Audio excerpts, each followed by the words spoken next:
नमस्कार, मैं संजय सिन्हा आज आपके सामने आया हूँ। इस तरह आपको वॉक करता हुआ दिख रहा होगा, लेकिन ये दोपहर के करीब 12:30 बजे का समय है, तो वॉक करने का समय, डेफ़िनेटली टहलने का समय नहीं है ये। पर मैं फिर भी आपके सामने आया हूँ, तो टहलता हुआ नहीं आया हूँ, मैं ऑफ़िस चला आया हूँ अपने, और ऑफ़िस के बाहर मैं आपके सामने ये शूट कर रहा हूँ और आपको दिखलाना चाहता हूँ कि देखिए आसमान जो है, उसका रंग कैसा हो गया। आसमान बिल्कुल ब्राउन कलर का हो गया, भूरा आसमान हो गया है। और अगर यश चोपड़ा गाना लिखते या बनाते तो वो कहते हैं कि भूरा आसमान सामने आ गया है, नीला आसमान सो गया है।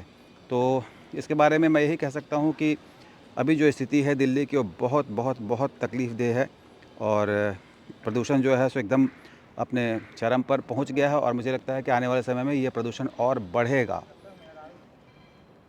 आप देखिए आसमान की ओर, मैं आपको दिखला रहा हूँ कि नीला रंग कहीं नज़र नहीं आ रहा है, हर ओर धुंधला धुंधला धुंधला सा दिख रहा है। और पूरे दिल्ली और एनसीआर की स्थिति यही है, मतलब गुड़गांव में, दिल्ली में, नोएडा में, ग्रेटर नोएडा में, गाज़ियाबाद में, फरीदाबाद में, ये सारी जो है स्थिति ऐसी ही है। और दिल्ली और इसके आसपास के इलाकों में बीमारी बिल्कुल क्रॉनिक बीमारी अब हो गई है, और हर बार वही सरकारी ढपली और राग जो हैं वो अब बजते रहेंगे।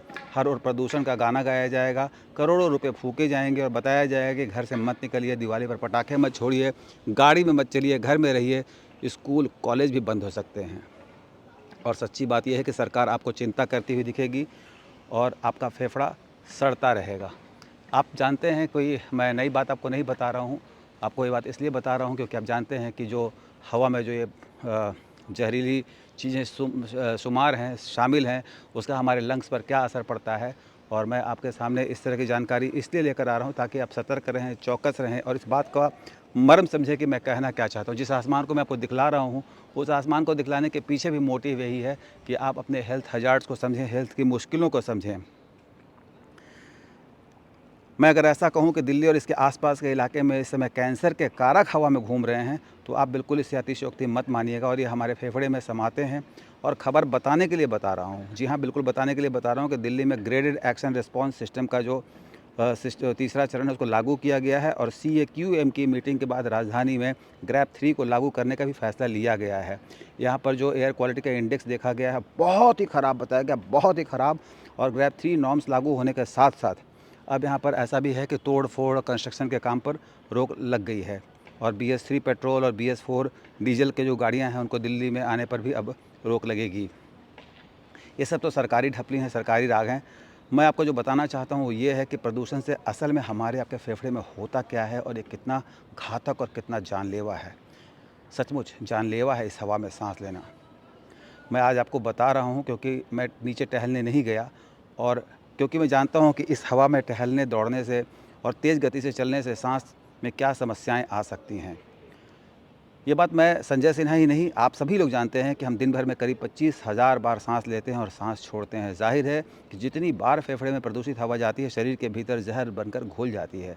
अब आप पूछेंगे कि हवा में ये जो जहर है वो हमारे शरीर में कैसे घुल जाएगी, मतलब जो इसके जो पॉइजनस चीज़ें हैं। तो मैं बताना चाहता हूँ कि हवा में मौजूद जो पार्टिकुलेट मैटर हैं, ozone, nitrogen oxide, sulphur dioxide, ये सारे जो रसायन हैं फेफड़े में समा जाते हैं, और इसके साथ ही फिर हमारे रक्त में चले जाते हैं। दुनिया के किसी और देश में अगर ऐसा होता तो वहाँ सिर्फ इस बात पर लोग उठ खड़े होते कि सरकार आखिर कर क्या रही है, लेकिन हमारे यहाँ नहीं। हमारे यहाँ सबसे सस्ती चीज़ है जो है वो ज़िंदगी है। लोग गर्मी में टमाटर के बढ़े दाम पर बवाल काट देंगे, लेकिन प्रदूषण पर नहीं काटेंगे। सरकारें जनता को दोषी ठहराएंगी, और जनता सोचने लगे कि हाँ हाँ, उसके स्कूटर से, मोटरसाइकिल से, यहाँ तक कि सांस से जो कुछ भी बाहर निकल रहा है ना, वही जहरीली हवा है और उसी से पॉल्यूशन फैल रहा है। और सरकारें हमारे भीतर अपराध बहुत भरती हैं, और हम अपराधी बनकर चुप रह जाते हैं। मुझे आपसे अधिक नहीं कहना है, सिर्फ यही कहना है कि हमारे यहाँ तो जीवन भगवान जी देते हैं और वही ले लेते हैं। बीमारी भी वही देते हैं, गरीबी भी वही देते हैं, अशिक्षा के कारक भी भगवान जी भी हैं, और प्रदूषण भी वही दे रहे हैं। तो मैं क्या कह सकता हूँ, मैं तो यही कह सकता हूँ कि जो है उसको अब क्या कर सकते हैं। मैं तो आपको टीवी पर मतलब ये वीडियो बनाकर दिखला सकता हूँ, पर मैं ये कहना चाहता हूँ कि जो कुछ भी हमारे यहाँ अच्छा हो रहा है उसे आप सरकार के हिस्से दे दीजिए, और जो बुरा हो रहा है वो भगवान जी और हमारे हिस्से दे दीजिए। अब मुझे डर जो है वो इस बात का है कि सरकारें किसी दिन ये फरमान न जारी कर दें कि दिवाली के समय कोई भी आदमी राष्ट्र हित में रोज़ 25,000 बार सांस नहीं ले सकता, उसे 5,000 सांसें अपनी कम करनी पड़ेगी, क्योंकि हवा छोड़ने से भी तो प्रदूषण होता है।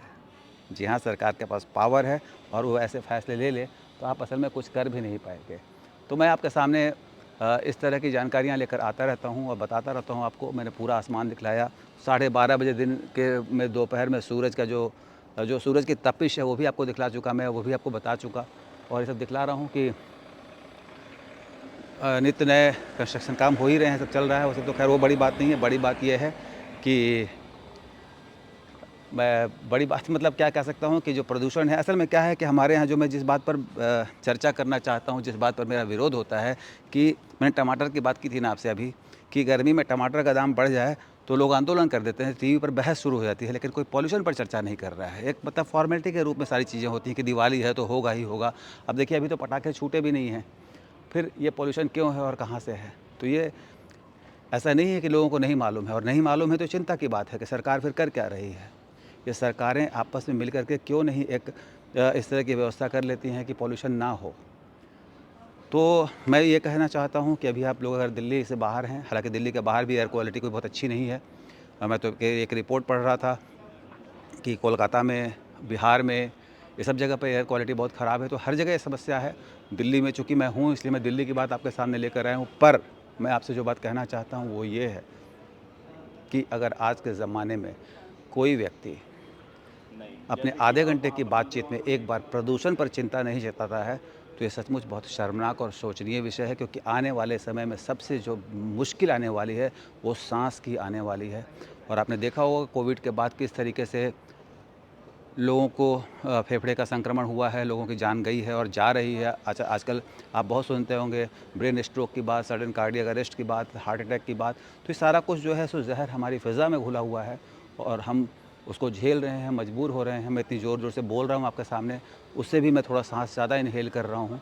तो अभी मैं आपसे विराम लेना चाहता हूँ, बाय-बाय कहना चाहता हूँ, पर आप चिंता जताइए प्रदूषण को लेकर के और ये सोचने की कोशिश कीजिए कि वाक़ई हमारी सरकारें क्या कर रही हैं।